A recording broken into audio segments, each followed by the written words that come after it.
नमस्कार. चला आज आपण भारतीय शासन प्रणालीच्या अगदी आत डोकावून पाहूया. म्हणजे देशाचं भविष्य घडवणारे निर्णय नेमके कुठे आणि कसे घेतले जातात हे समजून घेऊया. आता बघा, भारतात राष्ट्रपती पण आहेत आणि पंतप्रधान पण. मग साहजिकच एक प्रश्न पडतो की खरी सत्ता नक्की कोणाच्या हातात असते? देशाचा कारभार चालवत कोण? चला तर मग ह्याच प्रश्नाच्या उत्तराचा शोध घेऊया. तर हा गुंता सोडवण्यासाठी आपल्याला आधी या दोन्ही पदांमधला फरक समजून घ्यावा लागेल. त्यांच्या भूमिका काय आहेत हे एकदा कळलं की सत्तेचं खरं केंद्र कुठे आहे हे आपोआपच स्पष्ट होईल. आणि गंमत म्हणजे या प्रश्नाचं उत्तर याच फरकात दडलंय. बघा, राष्ट्रपती हे आहेत हेड ऑफ स्टेट, म्हणजे संपूर्ण राष्ट्राचे प्रमुख. ते एक प्रकारे देशाचं प्रतीक आहेत. पण दुसरीकडे पंतप्रधान आहेत हेड ऑफ गव्हर्नमेंट, म्हणजे सरकारचे प्रमुख. आणि खरी कार्यकारी सत्ता ती यांच्याच हातात असते. ठीक आहे, मग राष्ट्रपतींच्या भूमिकेबद्दल जरा अजून खोलात जाऊन बोलूया. त्यांची भूमिका नक्की किती घटनात्मक आहे आणि किती प्रतिकात्मक, म्हणजे या पदाला कोणते अधिकार आहेत आणि कोणत्या मर्यादा आहेत हे पाहूया. आता बघा, कोणीही राष्ट्रपती होऊ शकत नाही. त्यासाठी काही स्पष्ट नियम आहेत. पहिली गोष्ट म्हणजे उमेदवार भारताचा नागरिक हवा. त्यांचं वय कमीत कमी 35 वर्ष असायला हवं आणि ते लोकसभेचे सदस्य म्हणून निवडून येण्याच्या पात्रतेचे असावेत. आणि इथे एक इंटरेस्टिंग गोष्ट आहे.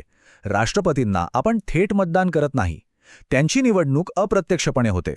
त्यासाठी एक इलेक्टोरल कॉलेज असतं, म्हणजे एक मतदार मंडळ. आता हे काय आहे? तर सोप्या भाषेत आपण ज्यांना निवडून देतो, म्हणजे आपले खासदार आणि आमदार, तेच मिळून राष्ट्रपतींना निवडतात. तर मग या मतदार मंडळात नक्की कोण कोण येतं? यात असतात संसदेच्या दोन्ही सभागृहांचे, म्हणजे लोकसभा आणि राज्यसभेचे निवडून आलेले सदस्य, आणि त्यांच्यासोबतच देशातल्या सगळ्या राज्यांच्या विधानसभांचे निवडून आलेले सदस्य. हे सगळे मिळून मतदान करतात. घटनेनुसार पाहिलं ना, तर राष्ट्रपतींचे अधिकार खूप मोठे आहेत. पंतप्रधान आणि न्यायाधीशांची नेमणूक करणं, तिन्ही सैन्य दलांचे प्रमुख असणं, संसदेचं अधिवेशन बोलावणं, अगदी कोणाला माफी देण्याचा अधिकारसुद्धा त्यांच्याकडे आहे. पण इथेच खरी गंमत आहे. हे सगळे अधिकार ते स्वतःच्या मनाने नाही वापरू शकत. हे अधिकार वापरण्यासाठी त्यांना पंतप्रधान आणि त्यांच्या मंत्रिमंडळाचा सल्ला घ्यावा लागतो, आणि तो सल्ला बंधनकारक असतो. आणि याच मुद्द्यावरून आपण येतो आपल्या कथेच्या खऱ्या नायकाकडे, म्हणजे पंतप्रधानांच्या भूमिकेकडे. कारण सत्तेचं खरं केंद्र हेच पद आहे. इथूनच सगळं राजकारण आणि देशाचा कारभार चालतो.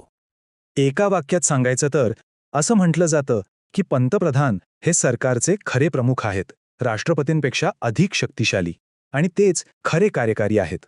हे एक वाक्यच पंतप्रधानांच्या पदाचं महत्त्व सांगून जातं.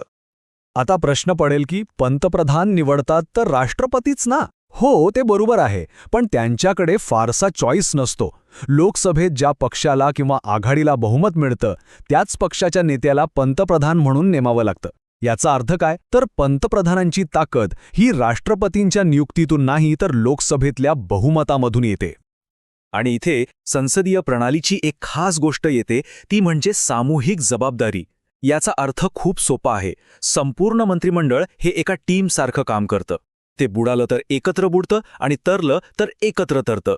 म्हणजे कोणत्याही एका मंत्र्याच्या निर्णयाची जबाबदारी ही संपूर्ण सरकारची असते, आणि त्यांना लोकसभेला उत्तर द्यावं लागतं. ठीक आहे, पंतप्रधान आणि मंत्रिमंडळ तर पाहिलं, पण हे सगळं चालतं कुठे? तर ते चालतं संसदेत. संसद म्हणजे आपल्या लोकशाहीचं मंदिर. इथेच कायदे बनतात, सरकारवर नियंत्रण ठेवलं जातं आणि खऱ्या अर्थानं लोकांचा आवाज ऐकला जातो. आपल्या संसदेची 2 घरं आहेत. एक आहे लोकसभा, जिथे आपण थेट निवडून दिलेले प्रतिनिधी बसतात, आणि दुसरं आहे राज्यसभा, जे राज्यांचं प्रतिनिधित्व करतं. या दोन्ही सभागृहांची रचना, सदस्य संख्या आणि काम करण्याची पद्धत खूप वेगळी आहे. संसदेचं काम फक्त कायदे बनवणं नाहीये, त्यांची खूप महत्त्वाची कामं आहेत. जसं की सरकारला प्रश्न विचारून त्यांना जबाबदार धरणं, देशाचा पैसा कुठे आणि कसा खर्च होणार यावर लक्ष ठेवणं, वेळ पडल्यास घटनेत बदल करणं, आणि हो, राष्ट्रपती उपराष्ट्रपतींच्या निवडणुकीत भाग घेणं. तर आत्तापर्यंतच्या चर्चेतून एक गोष्ट स्पष्ट होते. राष्ट्रपती, पंतप्रधान, मंत्रिमंडळ आणि संसद हे सगळे वेगवेगळे भाग असले तरी ते एकमेकांपासून सुटे नाहीत. ते एकमेकांवर अवलंबून आहेत. सत्तेची ही एक अतिशय विचारपूर्वक केलेली गुंफण आहे. आणि या गुंफणीतला एक महत्त्वाचा धागा म्हणजे पंतप्रधान. ते राष्ट्रपती आणि मंत्रिमंडळ यांच्यामधला एक दुवा म्हणून काम करतात. मंत्रिमंडळात काय निर्णय झाले याची माहिती राष्ट्रपतींना देणं हे पंतप्रधानांचं घटनात्मक कर्तव्य आहे. तर सगळं काही एकत्र करून एका सोप्या वाक्यात मांडायचं झालं तर ते असं होईल. राष्ट्रपती सल्ला देतात, पंतप्रधान निर्णय घेतात आणि संसद त्या निर्णयांवर लक्ष ठेवते. बस हेच आहे आपल्या लोकशाहीचं सुंदर संतुलन. याचाच अर्थ आपली व्यवस्था ही सत्तेच्या संतुलनावर चालते. कुणा एकाच्या हातात अमर्याद ताकद नाही. तर मग जाता जाता एक विचार करण्यासारखा प्रश्न. आजच्या काळात आपल्या लोकशाहीच्या या मॉडेलची सर्वात मोठी ताकद काय असेल असं वाटतं?